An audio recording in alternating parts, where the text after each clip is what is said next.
ఉత్సాహంతో సంతోషంతో ఉన్నవారు మరొకసారి బిగ్గరగా చెప్తారా? నీరసంగా ఉన్నవారు ఒకసారి చెప్తారా? సంతోషంతో మనందరం రెండు చేతుల పైకెత్తి దేవునికి స్తోత్రాలు చెప్దాం. హల్లెలూయా, happy Christmas, merry Christmas, happy happy Christmas, merry merry Christmas, క్రీస్తు నేడు పుట్టెను. చిన్న ప్రార్థన చేసుకుని వాక్య భాగంలోనికి వెళ్దాం. ప్రేమ కలిగిన తండ్రి, దయగలిగిన దేవా, కృపగలిగిన మా యేసయ్య, మీ ఘనమైన శ్రేష్టమైన దివ్యమైన నామములు మీకు స్తోత్రాలనైనా. ఇప్పటి వరకు మీ కృపను బట్టి, మీ సంరక్షణలో, మీ భద్రతలో మమ్మల్ని ఆదరించి, ఆయా మమ్మల్ని నడిపించి ఈ రాత్రి ఈ రీతిగా మీ యొక్క జన్మదిన వేడుకను జరుపుకోవడానికి మాకెంతటి గొప్ప ధన్యత మీరు మాకు అనుగ్రహించిన రీతిని బట్టి నీకు స్తోత్ర. ఇప్పటి వరకు జరిగింపబడిన ఆరాధన అంతటిలో కూడా సమస్త మహిమ ఘనత ప్రభావం మీరే పొందండి. అయా కొద్ది సమయం అయా మీ మాటలు మేము ధ్యానిస్తూ ఉంటుండగా అయ్యా మీ దాసురైనటువంటి నేను దీనుడను, అల్పుడను, జ్ఞానం లేనివాడను, బలహీనుడను అయినప్పటికీ కూడా నన్ను నిలబెట్టి మీ జ్ఞానము ద్వారా సూటిగా స్పష్టంగా మాతో మా అందరితో ఈ వాక్యాన్ని మాతో మాట్లాడమని నజరేయుడైన యేసు క్రీస్తు అధికార కలిగిన నామములో ప్రార్థన చేసి అడిగి వేడుకొనుచున్నా పరమ తండ్రి. అందరికీ వందనాలండి. ప్రతి ఒక్కరు మీ పరిశుద్ధ గ్రంథములు తెరవండి. పరిశుద్ధ వాక్యముల నుండి, దేవుని యొక్క వాక్యముల నుండి యెషయా గ్రంథం 9వ అధ్యాయం, యెషయా గ్రంథం 9వ అధ్యాయం, యెషయా గ్రంథం 9వ అధ్యాయం 6వ వచనాన్ని చదువుకొని మనం ముందుకు వెళ్దాం. యెషయా గ్రంథం 9వ అధ్యాయం 6వ వచనం. యాలి అనగా మనకు శిశువు పుట్టెను, మనకు కుమారుడు అనుగ్రహింపబడును, ఆయన భుజము మీద రాజ్యభారముండెను, ఆశ్చర్యకరుడు, ఆలోచనకర్త, బలవంతుడైన దేవుడు, నిత్యుడగు తండ్రి, సమాధానకర్త అధిపతి అని అతనికి పేరు పెట్టబడిన. దేవునికి స్తోత్ర, హల్లెలూయా. ప్రియమైనటువంటి దేవుని యొక్క సంగమా, దేవుని యొక్క వాక్యంలో రాయబడినటువంటి మాటను గురించి కనుక మనం ఆలోచన చేస్తే, ప్రవక్త అయినటువంటి దైవజనుడైనటువంటి యెషయా ద్వారా ఒక ప్రవచనం అనేటువంటిది ప్రకటించబడింది. ఎప్పుడు ఈ ప్రవచన వాక్కు ప్రకటించబడింది అని కనుక మనం ఆలోచన చేస్తే, యేసుక్రీస్తు ప్రభువు వారు జన్మించక ముందల 700 సంవత్సరముల క్రితంగా దైవజనుడైనటువంటి యెషయా ద్వారా ఈ ప్రవచన వాక్కు ప్రకటించడం జరిగింది. దేవునికి స్తోత్రం, హల్లెలూయా. మరి ఈ ప్రవచనానికి అదేవిధంగా యేసుక్రీస్తు ప్రభువు వారి యొక్క జన్మకు తగినటువంటి సంబంధం ఏమిటి అని కనుక మనం ఆలోచన చేస్తే, ప్రవక్త అయినటువంటి దైవజనుడైనటువంటి యెషయా దేవుని యొక్క ఆత్మబలమును పొందుకొని ఆ దర్శనములో దేవుడు రాబోయే కాలంలో జరగనైనటువంటి సంగతులను గూర్చి దేవుడు ఆదిమ కాలములలో కొంతమంది దైవజనులకు దేవుడు ఒక ప్రవచన వాక్కును ప్రకటించాడు. దేవునికి స్తోత్రం. ఈ దైవజనైనటువంటి ఈ యెషయా ద్వారానే కాదు, ఆ జకర్యా ద్వారా, మలాకీ ద్వారా, ఈ ఆయా సందర్భాలలో కొంతమంది ప్రవక్తల ద్వారా దేవుడు కొన్ని ప్రవచనాలు అనేటువంటిది ప్రకటించడం జరిగింది. అదే మాటను బట్టి కనుక మనం ఆలోచన చేస్తే, దేవుడు యేసుక్రీస్తు ప్రభువు వారి లోకానికి ఎందుకు వచ్చారు, ఆయన ఈ లోకానికి రావాల్సినటువంటి ఆ సందర్భం ఎందుకు ఏర్పడింది, ఆయన ఈ లోకానికి రావడానికి గల కారణం ఏమిటి అని కనుక మనం ఆలోచన చేస్తే, ఆయన లోకానికి రావడానికి గల కారణం ఏంటంటే, మత్తయి సువార్త 1వ అధ్యాయం 23వ వచనంలో రాయబడినటువంటి మాటను కనుక మనం ఆలోచన చేస్తే, అక్కడ రాయబడినటువంటి మాట ఏంటంటే, తన ప్రజలను వారి పాపముల నుండి ఆయనే రక్షిస్తాడు. దేవునికి స్తోత్రం, హల్లెలూయా. ఆయన ఈ లోకానికి రావడానికి గల కారణం ఏమిటి అంటే, తన ప్రజలను వారి పాపముల నుండి ఆయనే రక్షిస్తాడు. గనుక మీరు ఆయనకి ఏమి పేరు పెడతారంటే, యేసు అని పడేటువంటి పేరుని మీరు పెడతారని దేవుడు తన ప్రవక్తల ద్వారా కొన్ని ప్రవచనాలు అనేటువంటివి ఆయన ముందుగానే ప్రకటించాడు. దేవునికి స్తోత్రం, హల్లెలూయా. అదే మాటను బట్టి కనుక మనం చూస్తే, మత్తయి సువార్త 1వ అధ్యాయంలో, మత్తయి సువార్త 1వ అధ్యాయం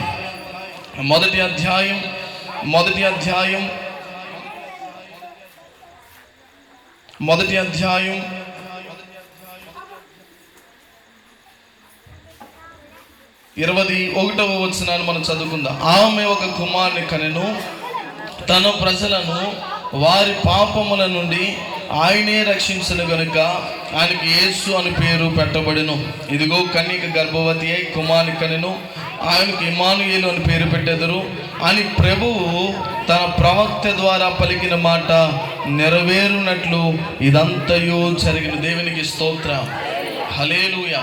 అక్కడ ఏమని రాయబడింది? తన ప్రవక్తల ద్వారా ప్రకటించబడినటువంటి మాటలు నెరవేర్చబడడానికి ఆయన లోకానికి వచ్చాడు. దేవునికి స్తోత్రం. ప్రియమైనటువంటి దేవుని యొక్క సంగమం, మనం చాలా జాగ్రత్తగా ఆలోచన చేయాలి. ఒక మనిషి తనకి జ్ఞానం ఏ విధంగా ఉండబోతుంది, ఒక మనిషి తనకి జ్ఞానం ఏ విధంగా ఉంటుంది అని కనుక మనం ఆలోచన చేసినట్లయితే, దేవుని యొక్క విషయంలో ఒక మనిషి ఎంతో అజ్ఞానంతో ఆలోచన చేస్తాడు. ఆ మనిషి ఎంత జ్ఞానవంతుడైనా, ఆ మనిషి ఎంత బలవంతుడైనా, ఎంతటి అధికారం ఉన్నప్పటికీ, ఎంతటి పేరు ప్రఖ్యాతులు సంపాదిస్తూ ఉన్నప్పటికీ కూడా భక్తి విషయంలోనికి వచ్చేసరికి ఒక మనుషుడు ఏ విధంగా ఆలోచన చేస్తాడంటే అజ్ఞానంతో ఆలోచన చేస్తాడట. దేవునికి స్తోత్రం, హల్లెలూయా. ఎందుకంటే ఏది నిజమో నమ్మలేనటువంటి పరిస్థితుల్లో ఒక మనిషి ఇమిడి ఉంటాడు. అది ఏ విధంగా అని కనుక మనం ఆలోచన చేస్తే, ఒక మనిషి తన యొక్క స్వభావం ఏ విధంగా ఉంటుంది అంటే, తన భక్తి జీవితంలో దేవుని మీద ఆధారపడకుండా, తన భక్తి జీవితంలో అతడు సత్యమును గ్రహించకుండా, తన భక్తి జీవితంలో సత్యం ఏంటో తెలుసుకోకుండా అతని యొక్క భక్తి జీవితాన్ని ఒక మనిషి కొనసాగించేవాడిగా ఉంటాడు. అయితే దేవుని యొక్క వాక్యం సెలవిస్తున్నటువంటి మాట ఏంటంటే, ఆయన ఈ లోకానికి రావడానికి గల కారణం ఏంటి? ఆయన ఈ లోకానికి రావాల్సినటువంటి పరిస్థితి ఎందుకు ఏర్పడింది అంటే, ఆది కాండము మొదలుకొని మలాకి వరకు, ఒక ఆది కాండములో కనుక మనం చూస్తే, దేవుడు నిత్యముగా ఈ భూమి అంతటిని కూడా పరిశీలన చేసినప్పుడు ఈ భూమి అంతటి కూడా దేని చేత నింపబడిందని దేవుని యొక్క వాక్యము సంబోధించింది అంటే, బలత్కారము చేత, పాపము చేత నింపబడింది అని చెప్పి ప్రకటించబడింది. అంటే ఒక మనిషి తనకు దినచర్యలో పాపములో పుట్టి, ఒక మనుషుని యొక్క జీవితం ఏ విధంగా ఉంటుందంటే, పాపము ద్వారా పుడతాడు, పాపాలు చేస్తాడు, పాపములోనే మరణించేవాడుగా ఉంటాడు. ఈ విధంగా తనకి జీవితాన్ని కొనసాగించే విధంగా ఉంటాడు. అయితే దేవుని యొక్క వాక్యం సెలవిస్తున్నటువంటి మాట ఏంటంటే, ఈ జీవన శైలిలో ఒక మనుషుడు ఈ భూమి మీద జన్మించే కాలము వ్యవధి కూడా బైబిల్ గ్రంథంలో లెక్కించబడింది. అది ఏంటంటే, అధిక ఆయుష్ ఉంటే 80 సంవత్సరములే. ఈ 80 సంవత్సరములు మనుషుడు ఈ భూమి మీద జన్మించేటప్పుడు తాను తెలియకుండా, తెలిసి లేక తాను తెలియకుండా కొన్ని పాపాలు చేస్తాడు, కొన్ని పాపాలు తెలిసి చేస్తాడు, అనుకోకుండా కొన్ని పాపాలు చేసేవాడిగా ఉంటాడు. అయితే దేవుని యొక్క వాక్యం చెప్పబడుతున్నటువంటి మాట ఏంటంటే, పాపము వల్ల వచ్చే జీతము మరణం. దేవునికి స్తోత్రం. అయితే ఆ మరణము నుండి తప్పించడానికి ఆయన లోకానికి వచ్చాడట. దేవునికి స్తోత్రం. ప్రియమైనటువంటి దేవుని యొక్క సంఘము, మనం చాలా జాగ్రత్తగా ఆలోచన చేయాలి. నేను పాపము చేయట్లేదు అని ఒక మనుషుడు ఆలోచన చేస్తాడు, కానీ తన యొక్క కంటి చూపులో పాపం ఉంటుంది, తన యొక్క నోటి ద్వారా, తన మాటలలో పాపం ఉంటుంది, తనకి జీవన శైలిలో పాపం చేస్తాడు. ఈ విధంగా పాపాలు చేస్తూ తనకి జీవనాన్ని కొనసాగించే విధంగా ఉన్నప్పుడు, తాను మరణించబడినటువంటి తదుపరి తాను ఏ విధంగా పరలోకానికి చేర్చబడతాడు, ఏ విధంగా ఆ మోక్షానికి చేర్చబడతాడు, ఏ విధంగా ఆ వైకుంఠములోకి చేర్చబడతారు అంటే, మన యొక్క పాపములు ఈ లోకములో ఉండగానే తన పరిశుద్ధ రక్తము చేత క్షమించబడాలి. దేవునికి స్తోత్రం, హల్లెలూయా. అందువల్లనే దేవుడు తన ప్రియకుమారుని లోకములకు పంపించి, తన ప్రియకుమారుని యొక్క రక్తము చేత ప్రతి మనుషుని యొక్క పాపములన్నిటిని కూడా ఆయన పరిశుద్ధపరిచాడు. దేవునికి స్తోత్రం, హల్లెలూయా. ప్రియమైనటువంటి దేవుని యొక్క సంగమా, ఆయన లోకానికి ఎందుకు వచ్చాడు అంటే, తన ప్రజలను వారి పాపముల నుండి ఆయన రక్షించడానికి వచ్చాడు. తన ప్రజలు ఎవరు అంటే, ప్రపంచవ్యాపకంగా ఈ భూమి అంతటా ఉన్నటువంటి ప్రతి మనుషులు కూడా ఆయన యొక్క పిల్లలుగా మనం ఉన్నాం. అదే మాటను బట్టి కనుక మనం ఆలోచన చేస్తే, ఈ దైవజనుడైనటువంటి యెషయా ఒక ప్రవచనాన్ని ప్రకటిస్తూ 9వ అధ్యాయం 6వ వచనంలోనికి వచ్చేసరికి ఈ విధంగా అంటా ఉన్నారు. ఏమనంటే, యాలి అనగా మనకు శిశువు పుట్టెను, మనకు కుమారుడు అనుగ్రహింపబడెను, ఆయన భుజము మీద రాజ్యభారం ఉండును, ఆశ్చర్యకరుడు, ఆలోచనకర్త, బలవంతుడైన దేవుడు, నిత్యుడగు తండ్రి, సమాధానకర్తయగు అధిపతి అని అతనికి పేరు పెట్టబడెను. దేవునికి స్తోత్రం. అక్కడ ఎన్ని పేర్లు ప్రకటించబడ్డాయి అంటే, 5 రకములైనటువంటి పేర్లు ప్రకటించబడ్డాయి. ఆ పేర్లు ఏంటంటే, ఆలోచనకర్త, ఆశ్చర్యకరుడు, ఆలోచనకర్త, బలవంతుడైన దేవుడు, నిత్యుడగు తండ్రి, సమాధానకర్తయగు అధిపతి అని అతనికి పేరు పెట్టబడుతుందట. అంటే ఇక్కడ మనం చాలా జాగ్రత్తగా ఆలోచన చేయాలి. ఏంటంటే మనకి భక్తి జీవితంలో మనం ఏ విధంగా ఉన్నా, దేవుడిని మనం ఏ విధంగా కనుగొనాలి అంటే ఆయనలో కొన్ని లక్షణాలు మొదట మనం కనుగొనాలి. ఆ లక్షణాలు ఏమిటి అని కనుక మనం ఆలోచన చేస్తే, ఆయన నిన్ను స్వస్థపరిచేబడేవాడిగా ఉండాలి. రెండవదిగా ఆయన నీకు సమాధానం ఇచ్చేవాడిగా ఉండాలి. మూడవదిగా నీ పాపములు క్షమించేవాడిగా ఉండాలి. నాలుగవదిగా నిన్ను పరమునకు నడిపించేవాడిగా ఆయన ఉండాలి. దేవునికి స్తోత్రం, హల్లెలూయా. ఈ 4 లక్షణాలు ఎవరైతే కలిగి ఉంటారో వారు నిజమైనటువంటి దేవుడట. దేవునికి స్తోత్రం, హల్లెలూయా. అదే మాటను బట్టి కనుక మనం ఆలోచన చేస్తే, దేవుని యొక్క వాక్యంలో చెప్పబడుతున్నటువంటి మాట ఏంటంటే, ప్రతి మనుషుడు పాపము వల్ల వచ్చు జీతము మరణాన్ని పొందుతూ ఉన్నాడు కాబట్టి నేను నశించిన దానిని వెదికి రక్షించుట కొరకు నేను ఈ లోకానికి వచ్చాను అని ఆయన ప్రకటించాడు. దేవునికి స్తోత్రం, హల్లెలూయా.